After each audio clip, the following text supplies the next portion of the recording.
नमस्कार विद्यार्थी मित्रांनो, आपण जे एका ओळीत प्रश्न असतात, आधुनिक भारताचा विशेषत महाराष्ट्राचा जो विषय इतिहास जो विषय आहे, याला लागून आपण एका ओळीत प्रश्न बघणार आहोत. तर पहिला प्रश्न की सत्याग्रह पर्व म्हणजे काय? ठीक आहे, सत्याग्रह पर्व. तर गांधी युगाचा उदय म्हणजे गांधी युग आले आणि टिळक युग अ, अस्त झाले, याला सत्याग्रह पर्व असं म्हटले जाते. तर दुसरा प्रश्न, गांधी युगाचा उदय कोणत्या पर्वाच्या अस्तानंतर झाला? तर टिळक पर्व. गांधीजींचा पहिला सत्याग्रह कुठे झाला? चंपारण्य. खेडा सत्याग्रह कोणाशी संबंधित होता? शेतकरी वर्ग. त्यानंतरचा 5 नंबरचा प्रश्न, अहमदाबाद सत्याग्रह कोणाशी संबंधित होता? गिरणी कामगार. गांधीजींचे राजकीय गुरु कोण होते? गोपाळकृष्ण गोखले. गांधीजींना सदस्यत्व नाकारलेल्या संस्थेचे नाव काय? सर्वंट्स ऑफ इंडिया सोसायटी असे गांधीजींना जे सदस्यत्व नाकारले होते त्या संस्थेचे नाव आहे सर्वंट्स ऑफ इंडिया सोसायटी. आता ही जी सर्वंट्स ऑफ इंडिया सोसायटी होती, याचे जे सदस्य होते हे गोपाळकृष्ण गोखले यांचे अनुयायी होते. यांनी गांधीजींना सदस्यत्व नाकारले होते. आता त्यानंतर जो गांधीजींनी सदस्यत्वाचा अर्ज दिलेला होता, त्यांनी सदस्यत्व नाकारल्यानंतर गांधीजींनी तो अर्ज मागे घेतला. तरी सुद्धा गांधीजी सदस्य नसताना सुद्धा सर्वंट्स ऑफ इंडिया सोसायटी या संस्थेला ते मदत करत होते.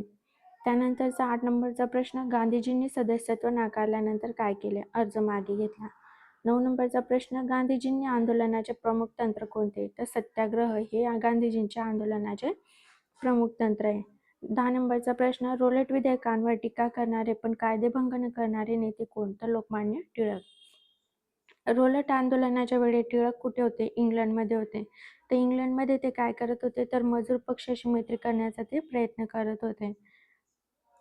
त्यानंतरचा प्रश्न, इंग्लंडमध्ये कोणाशी मैत्री करण्याचा प्रयत्न करत होते? तर मजूर पक्षाशी. काँग्रेसचे मवाळ अध्यक्ष कोण होते? तर काँग्रेसचे मवाळ अध्यक्ष होते पंडित मदन मोहन मालवीय. त्यानंतरचा 14 नंबरचा प्रश्न, रोलेट विधेयकांना विरोध करणारे पण संघर्ष टाळणारे नेते कोण? तर मोहम्मद अली जिना. 15 नंबरचा प्रश्न, रोलेट विधेयकांच्या आणीबाणीच्या काळात टिळक परत आले नाहीत, याबाबत खंत कोणी व्यक्त केली? ते ही जी खंत आहे ही व्यक्त केली होती शंकरराव देव यांनी. 16 नंबरचा प्रश्न, होम रूल लीगच्या प्रमुख नेत्या कोण होत्या? तर ॲनी बेझंट. 17 नंबरचा प्रश्न, ॲनी बेझंट यांनी कोणत्या प्रतिज्ञापत्रावर सही केली?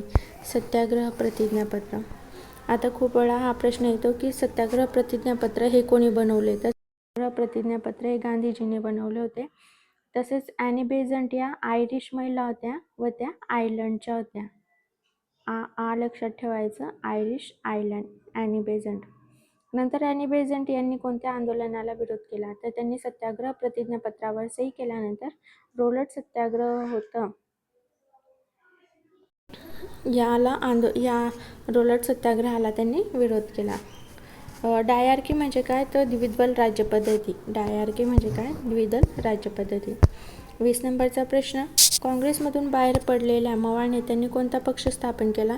तर ऑल इंडिया लिबरल फेडरेशन ही जी संस्था आहे, हा जो पक्ष आहे, संस्था नाही, पक्ष, ऑल इंडिया लिबरल फेडरेशन हा पक्ष त्यांनी स्थापन केला. कोणी? मवाळ नेत्यांनी. ऑल इंडिया लिबरल फेडरेशनचे मराठी नेते कोण होते?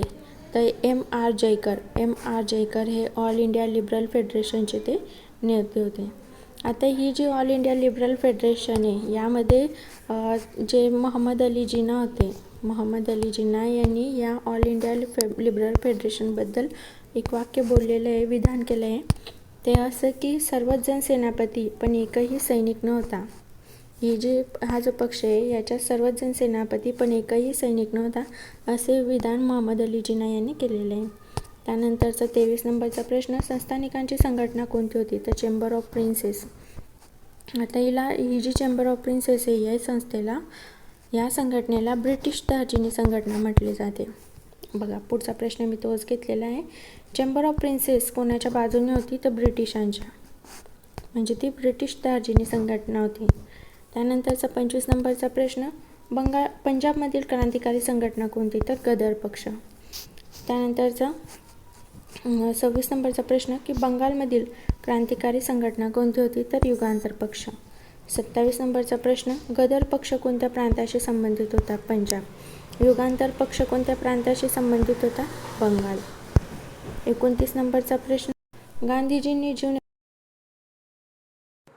कोणत्या स्वरूपाचे राजकारणी मानले जात होते? तर परिवीक्षाधीन म्हणजे प्रोबेशनरी राजकारणी जून 2019 पर्यंत गांधीजींना मानले जात होते. त्यानंतरचा 30 नंबरचा प्रश्न रोलेट